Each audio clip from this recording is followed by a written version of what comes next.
कि पहले पानी दे देते थे, अब तो गाली देते हैं और उनको लगता है कि किसी न किसी पार्टी का एजेंडा कोई चलाने आया होगा। सरकार से सवाल किए जाने चाहिए, लेकिन अगर सरकार की तरफ से कुछ अच्छे इनिशिएटिव लिए जा रहे हो तो उसका पत्रकारों को स्वागत भी करना चाहिए। कहीं न कहीं जो चैनल के मालिक हैं उनको भी इसके बारे में सोचना चाहिए कि वो सिर्फ मीडिया को एक व्यवसाय के रूप में ट्रीट ना करें। आप देख रहे हैं ब्रह्मास्त्र। नमस्कार, मैं हूं सुरभि ठाकुर और आप देखना शुरू कर चुके हैं ब्रह्मास्त्र। आज का मुद्दा जितना ही गंभीर है उतना ही विचारणीय भी है। मुद्दा यह है कि पत्रकारिता को समाज का दर्पण कहा गया है, लेकिन क्या आज के समाज में सच में ये दर्पण सच्चाई दिखाने का काम कर रहा है और अपनी भूमिका को वैसे ही निभा रहा है जैसे इसको निभाना चाहिए? हमारे साथ आज जुड़ रहे हैं द चौपाल के संपादक सौरभ पांडे शौर्य जी। जानेंगे इनसे कि पत्रकारिता जिस दौर में पहुंच चुकी है आज के समाज में, वो समाज को कहाँ लेके जाने वाली है। सबसे पहले तो आपको और आपके दर्शकों को लोहड़ी और मकर संक्रांति की ढेर सारी शुभकामनाएं। आपने बहुत अच्छी बात कही कि पत्रकारिता को समाज का दर्पण कहा जाता है जी, और मुझे लगता है पत्रकारों को समाज का दर्पण होना भी चाहिए। समाज अगर अच्छा कर रहा है तो उसे अच्छा दिखाना चाहिए, समाज में कुछ बुरा हो रहा है तो उसको एज इट इज़ दिखाना चाहिए, ना कि उसकी लिपापोती करनी चाहिए।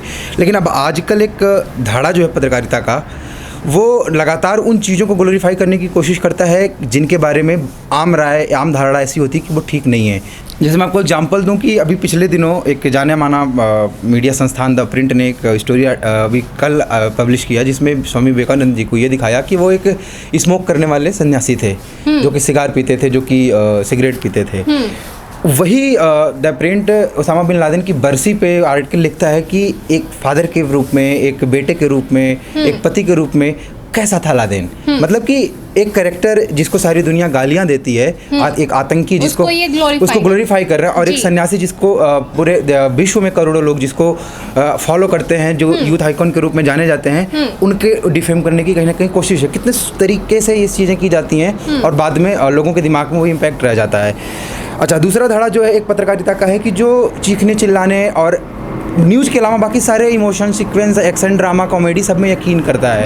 तो दोनों पत्रकारिता, मुझे लगता है, मैं इन दोनों पत्रकारिता के जो तौर तरीके ढंग हैं जिसको आप शौर कर सकते हैं, से मैं इत्तेफाक नहीं रखता हूँ।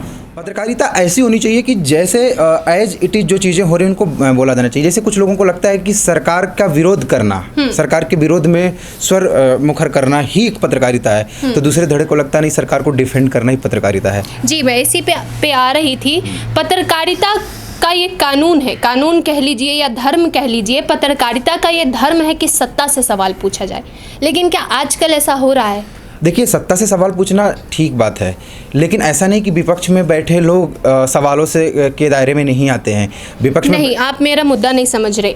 आजकल टीवी चैनल्स पर तमाम डिबेटों में आप देखते होंगे कि टारगेट विपक्ष को किया जाता है, जबकि इसका विपरीत होना चाहिए कि सवाल उनसे करो जो सत्ता में नहीं है। वो अपनी गलतियों की वजह से नहीं है, लेकिन अभी भी सिर्फ उनकी गलतियों पे बात करना, ये कहाँ तक जायज़ है? देखिए, मैं मानता हूँ कि सरकार से सवाल किए जाने चाहिए, लेकिन दूसरी तरफ मैं ये भी मानता हूँ कि अगर सरकार की तरफ से कुछ अच्छे इनिशिएटिव लिए जा रहे हो, कुछ अच्छे योजनाएं, कुछ अच्छे कदम उठाए जा रहे हो, तो उसका पत्रकारों को स्वागत भी करना चाहिए, जनता में एट इट इज पहुँचाना चाहिए, जैसे भ्रम नहीं फैलाना चाहिए। जैसे ये यहीं तक सीमित है?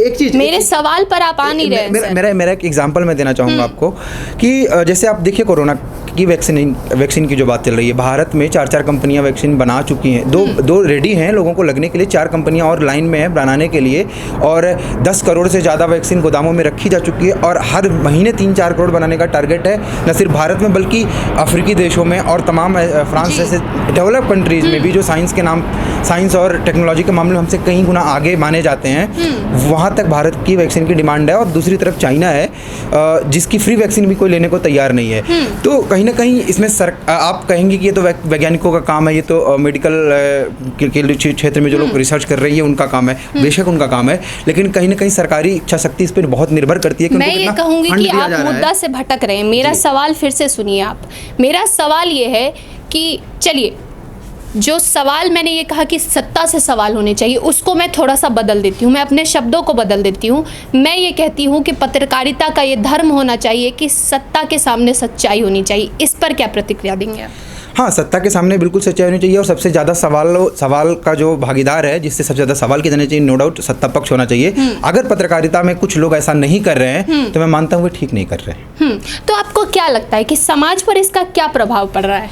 समाज पे कहीं ना कहीं इसका ऐसा प्रभाव पड़ रहा है कि समाज को एक तरफा चीज़ें दिखाई जा रही हैं। उन एक तरफा चीज़ों में कहीं ना पत्रकारिता न कर करके इन्फ्लुएंसर का काम करने लगे हैं कि how to influence people for particular ideology, एक विशेष विचारधारा, विशेष पार्टी के प्रति कैसे लोगों को इन्फ्लुएंस किया जाए। लेकिन यहाँ मैं एक चीज़ भी कहूँगा कि ये कोई नया काम नहीं है, पहले भी इस पत्रकारिता जगत में चीज़ें होती आई हैं, लेकिन तब चूंकि सोशल मीडिया जैसा सशक्त माध्यम नहीं था जो आम आदमी से सीधे जुड़ सके, तब टीवी, अखबार और कुछ गिनी चुनी मैगजीन्स ही थी जिनके पास पूरा मीडिया का दारोमदार हुआ करता था। लेकिन आज की डेट में सोशल मीडिया से आ जाने से हर आदमी कहीं ना कहीं पहले से ज़्यादा अवेयर हो गया है और आपको देखेंगे कि हर आदमी अपने आप में एक पत्रकार जैसा ही बिहेव करता है किसी भी सोशल इशू पे। कई बार आप देखते होंगे कई सारे वीडियोज वायरल हो जाते हैं, कोई किसी कमी किनारा, तो ऐसे माध्यम में तो क्या यही कारण है वो उनकी बातें अब ज़्यादा दिखाई दे रही हैं। पहले भी चीज़ें होती थी, पहले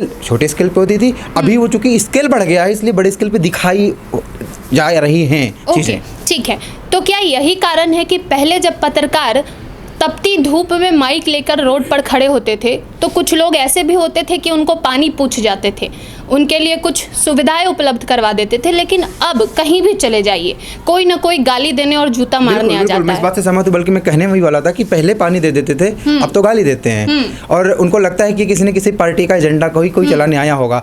तो ये निश्चित तौर पर बहुत बड़ा ड्रॉबैक है सारे जर्नलिस्टों के लिए कि ऐसा क्या कुछ हुआ इन कुछ सालों में कि आपकी क्रेडिबिलिटी समाज से खत्म हो रही है, आपकी निष्पक्षता सवालों के घेरे में है। वैसे तो निष्पक्षता एक अपने आप में मिथ है, निष्पक्ष कोई नहीं होता, किसी न किसी पक्ष के प्रति हर कोई सॉफ्ट कॉर्नर रखता है, लेकिन अब ये पत्रकारों को सोचना होगा, निश्चित तौर पे सोचना होगा कि जिनका तौर तरीका है इसकी वजह से लोगों में अपनी ये जो क्रेडिबिलिटी है वो खोते जा रहे हैं। लेकिन सर, जब आपके जैसे बड़े पत्रकार, इतने तजुर्बागार पत्रकार इस चीज़ को अपनी जहन में बिठा चुके हैं कि कोई ना कोई पक्ष तो होता है, तो फिर ऐसे में कैसे जो पत्रकारिता की जो धर्म होनी चाहिए उसको कैसे निभा पा रहे हैं आप?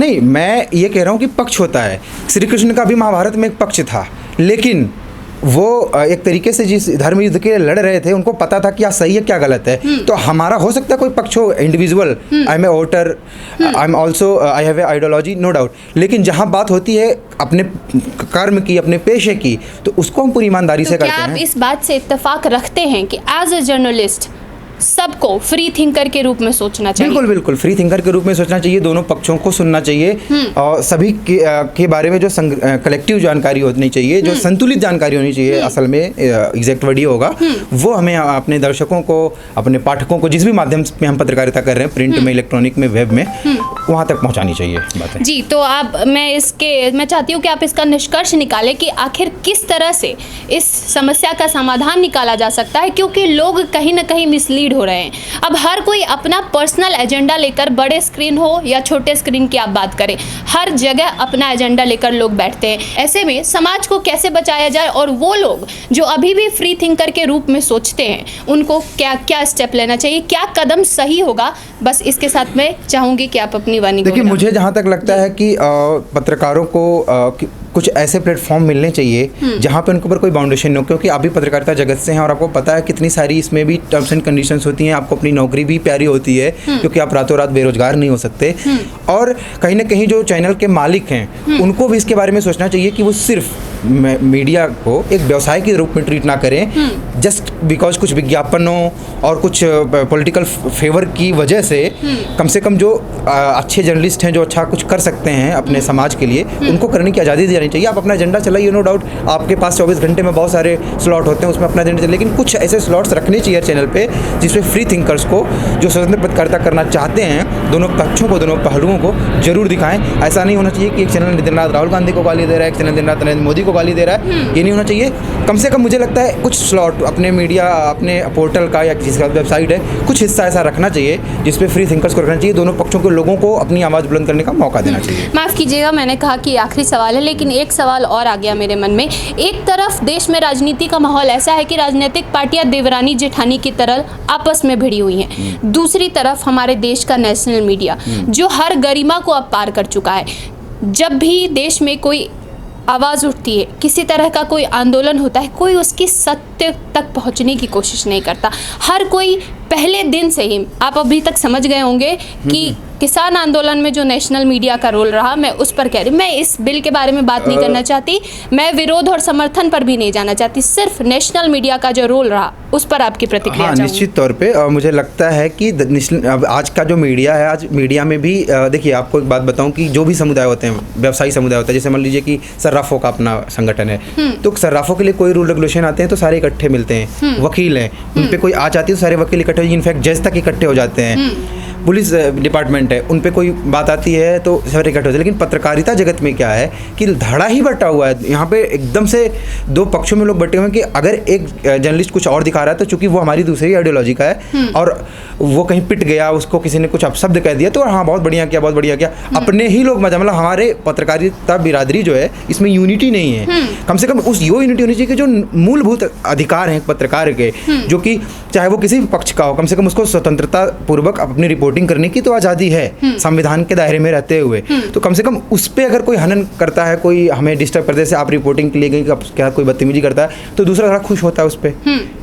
ठीक है, तो मुझे लगता है कि पहले पत्रकारों को आपस में एक सहमति बनानी चाहिए कि आपकी पत्रकारिता का स्तर चाहे जैसा भी हो, पत्रकारिता का आपका तरीका चाहे जैसा भी हो, लेकिन कम से कम आपस में एक दूसरे का सम्मान होना चाहिए, एक दूसरे के विचारों को सुनने की, समझने की सहनशक्ति होनी चाहिए, तभी आप कुछ हेल्दी कंपटीशन दे पाएंगे। इस हेल्दी कंपटीशन को तू मैं और जैसा गाँव में कहते हैं कि मतलब झोटा नचोवल टाइप्स काम नहीं करने चाहिए उनको। ठीक है, ये दर्पण कैसे साफ होगा? मुझे लगता है कि आने वाले जो भी टाइम में लोग, जो नए यूथ आ रहे हैं, वो इसके बारे में काफ़ी कुछ कॉन्शियस होकर के ही इस पेशे को चुन रहे हैं। मुझे लगता है कि ये जो एक संक्रमण काल चल रहा है हमारे देश में, इसका भी अंत होगा बहुत जल्दी। जो यूथ आएंगे, ये जो लोग युवा आएंगे इस पेशे में, वो अपने पेशे के साथ न्याय करेंगे और अच्छा करेंगे। धन्यवाद। इस वक्त आप सुन रहे थे सौरभ पांडे शौर्य को, और आपने सुना कि ये क्या सोचते हैं आज के दौर के पत्रकारिता के बारे में। जुड़े रहे हमारे साथ, हमारे चैनल को सब्सक्राइब करना ना भूलें, इस वीडियो को ज़्यादा से ज़्यादा लाइक और शेयर करें। धन्यवाद।